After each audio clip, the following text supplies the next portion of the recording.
I hiked 250 miles to give Foundation Disc Golf a Get Freaky zone, all for charity. So if you do want to donate, be sure to click the link below to donate for MS research, and you get a shout out for the remainder of the series. And let's get back into my journey after an amazing chill reprieve and had to jump right back into the frozen tundra known as the Appalachian Trail. It's been a couple of days since the last checkup. Spent, let's see, about 2.5 days with my wife, and we were visiting DC, doing a whole bunch of random stuff, mostly just like taking a break and getting some quality time together. So I'm on the home stretch. I am actually only about like 80 miles to Lynchburg, but I still have probably like 100-ish miles to go, and I think I'll be doing a little bit slower mileage when my dad comes in, which is going to be a couple of days from now. So it's going to be a very intriguing set of couple of days, because I have to take it easy, not only for my dad but also my foot, because I was just really dinging it up a lot with all the mileage. So I'm going to be taking it easy, really just trying to get forward progress in any way that I can, and really trying to not push myself too hard. So today I'm going to be going about 11, and tomorrow probably about the same, very, very slow paced. Just kind of pushing on to push on. All right, 3 miles in, maybe closer to 4, but feels good to be back on trail, getting closer to reaching that goal. It's definitely one of those things where once you're doing it, it's like not extremely painful, but once you stop, it's like, wow, that is a very bit of a slog, hard to get through, and you have snakes and ticks and lots of things to worry about, and you're very isolated. So it's going to be a little bit of an adjustment still after spending like just really good quality time with my wife, to go back to isolation, but only for a little bit, and it's all for a good cause. Alright, made it to the first big stream of the day. I'm like super loaded on water, so I don't really have a need for it, but it is cool.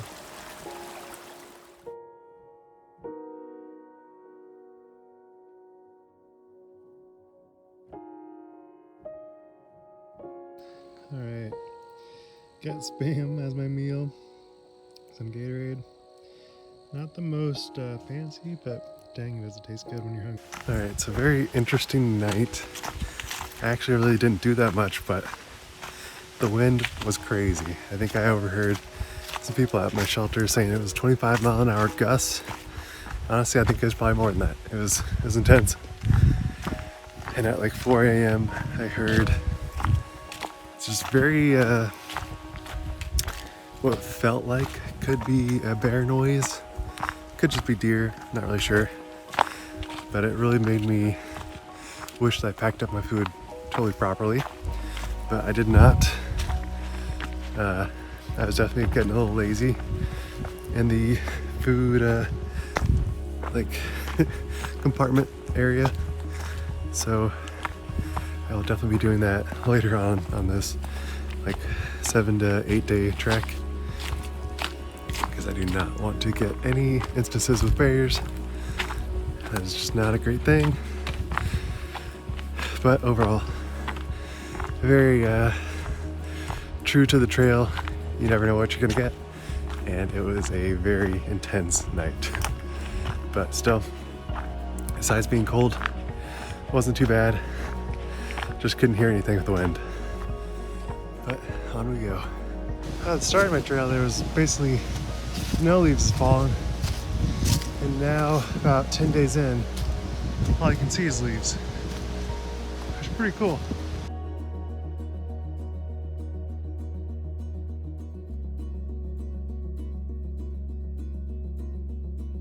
Cool. All right. Gotta say, this is one of the coolest parts of the hike.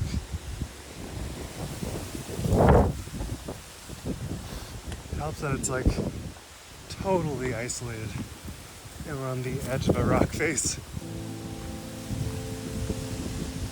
is totally insane. I'm sure the camera doesn't really do it justice,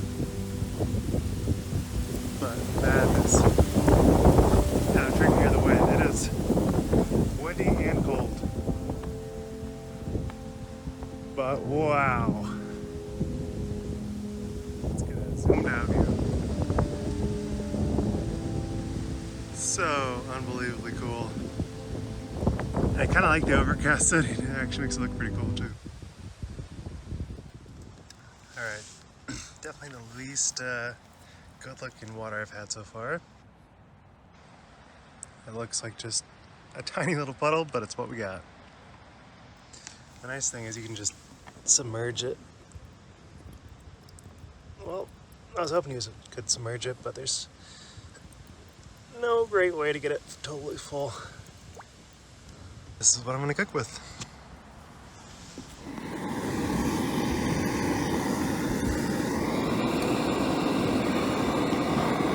All right, while I wait, I am putting the strawberry apricot Red Bull into a Coke Zero.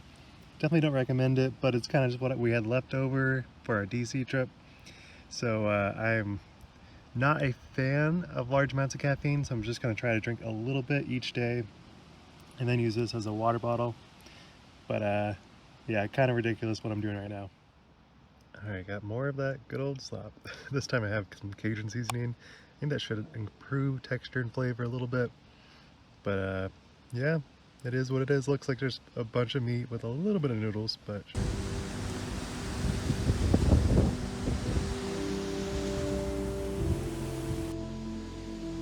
huge tree fell over.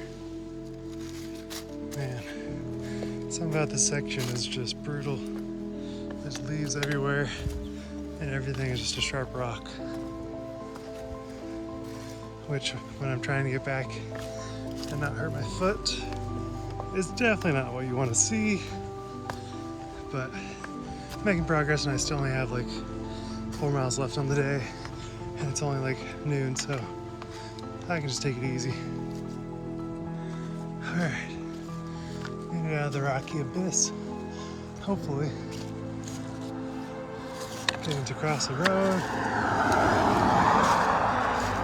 and maybe we'll get some less awful terrain. But I try to never get my hopes too high. Alright, just saw like a few frames of the playoff for FPO, USDGC, and yeah, it's crazy. I think Holland Hanley definitely deserved the win, but there's also just so many points, and I would say a lot of her final rounds where it looks like she's gonna make a really good fight for it and then just kind of like chokes in some weird way. Kind of similar in the vein as Hannah, but both of them played, I haven't looked at the stats, probably one of their best finishes of all time. And I think it really goes to show that the parity is not at all just like Kristen. There's so much more going on right now.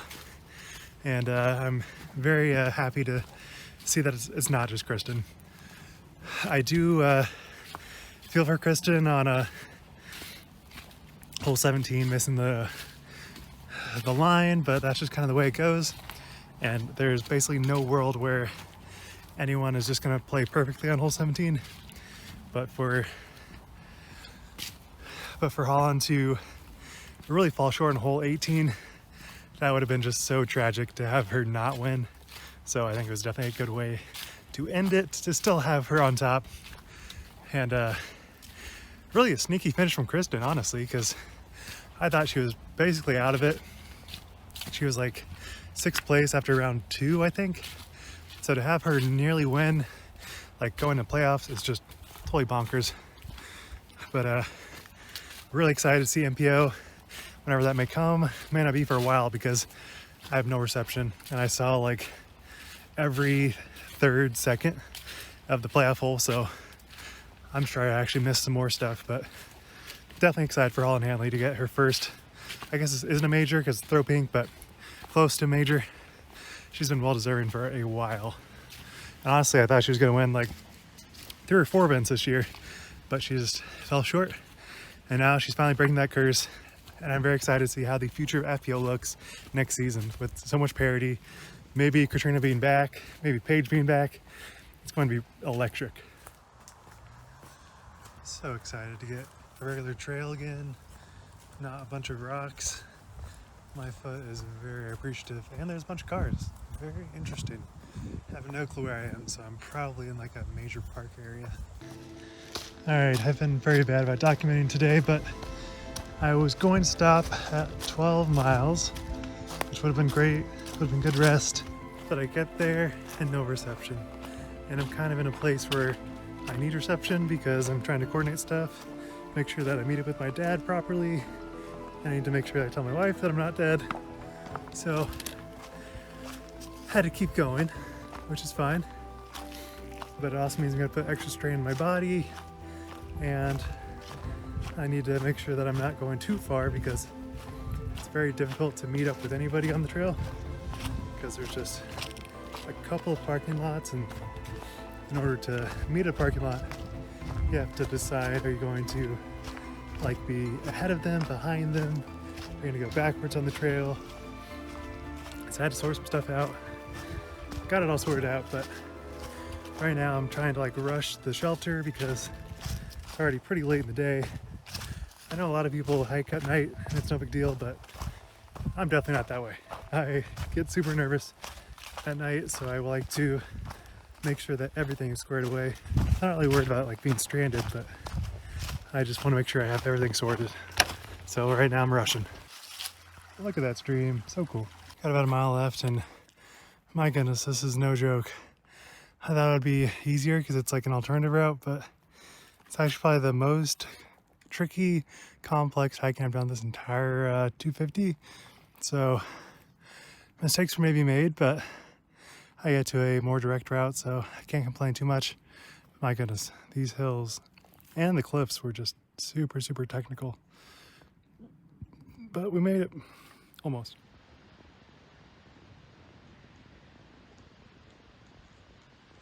Probably can't tell the scale of this, but I am totally surrounded by trees.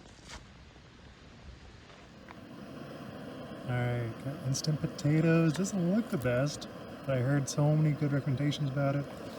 Gonna mix it with my chicken Alfredo. Alright, so it looks basically just like I have mashed potatoes. We'll see how it actually tastes, but I think it'll be alright. For some reason, this quote just really struck me in the moment, especially when I'm alone in the woods, just totally isolated, and it reads, "The realization that if we weren't doing this now, we would always be missing something."